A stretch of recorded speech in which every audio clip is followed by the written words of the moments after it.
নমস্কার বন্ধুরা, আজকে আমি নিয়ে এসে গেছি আপনাদের জন্য আরেকটা রান্নার রেসিপি। আজকে রান্না করব আমি সাবুদানা খিচুড়ি। তো প্রথমে সাবুদানাকে ভিজাই নিয়েছিলাম অনেকক্ষণ থেকে। তো এই যে দেখছেন সাবুদানা তো ভিজে গেছে। তারপরে এই যে দেখছেন সবজি কেটে নিলাম, আলু, পেঁয়াজ আর লঙ্কা আর কড়ি পাতা। তো প্রথমে একটা কড়াই নিব আর একটু তেল নিয়ে নেব। কড়াইয়ের মধ্যে তেলটা একটু গরম হতে ছেড়ে দেব।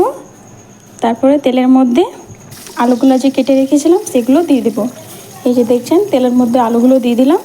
এবারে আলুগুলো ভালোভাবে ভেজে নেব। এই যে দেখছেন সব আলু কড়াইয়ের মধ্যে দিয়ে দিলাম। এবারে সবকে ভালোভাবে নেড়ে ভেজে নেব। এই যে দেখছেন ভালোভাবে আলু ভাজা হয়ে গেছে। তারপর যে কেটে রেখেছিলাম লঙ্কা, পেঁয়াজ, কড়ি পাতা আলুর মধ্যে দিয়ে দেব আর ভালোভাবে সবগুলোকে নেড়ে নেব। এই যে ভালোভাবে সবগুলোকে ভেজে নেব। তো পেঁয়াজ লঙ্কা ভাজা হয়ে গেছে। এবারে এই যে দেখছেন সাবুগুলোতে আমি একটু বিট নুন দিয়ে দিলাম। তারপরে কড়াইয়ের মধ্যে সাবুদানাগুলোও দিয়ে দেবো। এবারে উপর থেকে আমি একটু ঘি দিয়ে দিলাম। ঘি দিলে ভালো টেস্ট আসবে, ওই জন্য উপর থেকে একটু ঘি দিয়ে দিলাম। তারপরে একটা ম্যাগি মশলাও দিয়ে দেবো টেস্টের জন্যে, একটু ম্যাগি মশলা। তো একটা গোটা ম্যাগি মশলা আমি দিয়ে দিলাম।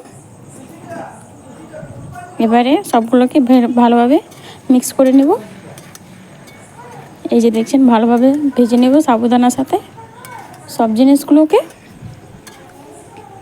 ভালোভাবে ভেজে যাচ্ছি, টেস্ট আসবে ভালো ভেজে নিলে। তাই দেখছেন তো ভালোভাবে ভেজে যাচ্ছি আমি। আর আলুগুলোতে আমি প্রথমেই ভাজবার সময় একটু নুন দিয়ে দিয়েছিলাম, ওই জন্যে সাবুদানার পরে একটু সামান্য নুন দিলাম।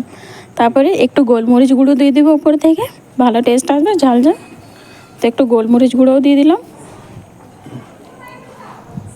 এবারে ভালোভাবে নেড়ে নেব।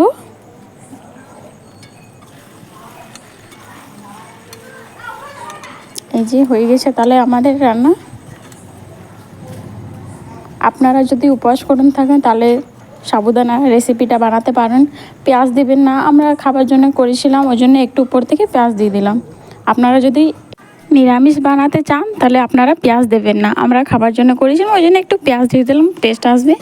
যদি উপবাস থাকো, পুজো টুজো থাকে, সে তখন তো আপনারা পেঁয়াজ না দিলেও হবে, ভালো লাগবে টেস্টে। উপবাসের জন্য তো সাবুদানায় বেশি লোক খায়, তো সাবুদানা একটু ভালোভাবে খিচড়ি করে খেয়ে নিবে, টেস্ট ভালো, হেলদিও আছে, পেটও ভরবে। আমাদের সাবুদানা খিচুড়ি রেডি হয়ে গেছে।